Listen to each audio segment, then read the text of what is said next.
calculer et donner le résultat sous la forme d'une fraction irréductible.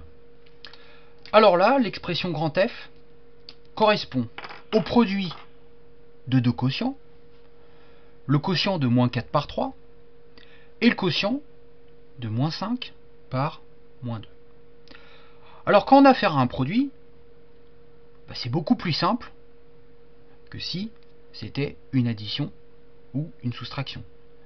Car le produit de deux quotients, finalement, il nous suffit simplement de multiplier les numérateurs entre eux et les dénominateurs entre eux.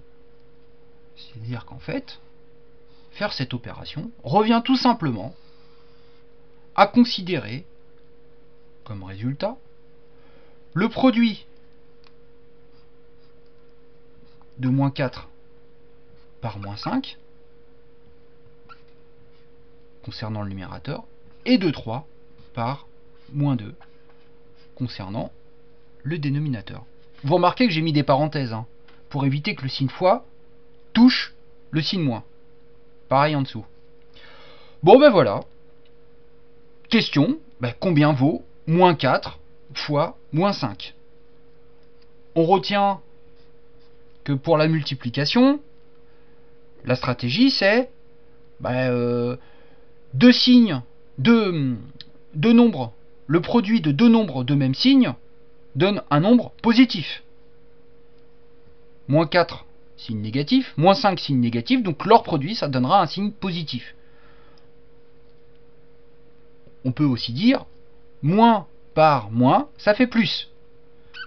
Donc, ça va donner plus quelque chose. Alors 4 fois 5, ça fait quoi? Ça fait 20, donc ça donne plus 20.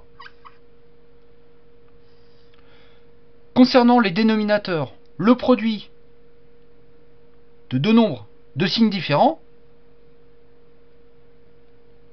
est un nombre négatif. Là, c'est le cas. 3, c'est un nombre positif, plus 3. Moins 2, c'est un nombre négatif. Donc, c'est deux nombres de signes différents. Leur résultat est donc un nombre de signes négatifs. Donc, moins quelque chose, 3 fois 2, 6, moins 6. Ou alors, plus par moins, ça fait moins. Moins par moins, ça fait plus par moins, ça fait moins. Bon, voilà. 20 sur moins 6. Alors, j'ai dit 20, j'ai pas dit plus 20. Oui, c'est-à-dire que le plus, je suis obligé de le mettre. D'ailleurs, je l'enlève. Hop. 20 sur moins 6. Est-ce une fraction irréductible? Est-ce qu'on ne peut pas la rendre plus simple? Est-ce que cette fraction n'est pas égale à une fraction dont les nombres, tout en restant entiers, ne peuvent pas être plus petits? La réponse c'est oui. Parce qu'on voit que 20, c'est un entier qui est pair. Moins 6, c'est pair aussi. Donc, ce qu'on peut commencer par faire, c'est, diviser par 2 le dénominateur et le numérateur, parce qu'on sait que les résultats seront également des entiers. Alors, 20 divisé par 2, ça fait 10. Moins 6 divisé par 2, ça fait moins 3. Bon. Est-ce qu'on peut pas continuer comme ça? Est-ce que 10 sur moins 3 n'est pas un quotient qu'on peut encore réduire? Bon, 10, c'est dans la table de quoi? Dans la table de 2, de 5, de 1. Bah oui, de 1, c'est évident. Moins 3, c'est dans la table de pas grand-chose, à part moins 3, 3 et 1. Donc, bon, ils n'ont pas de multiplicateur commun, en fait. Bon, voilà, ça veut dire que cette fraction, ce quotient, on peut pas davantage le réduire. Il est donc irréductible.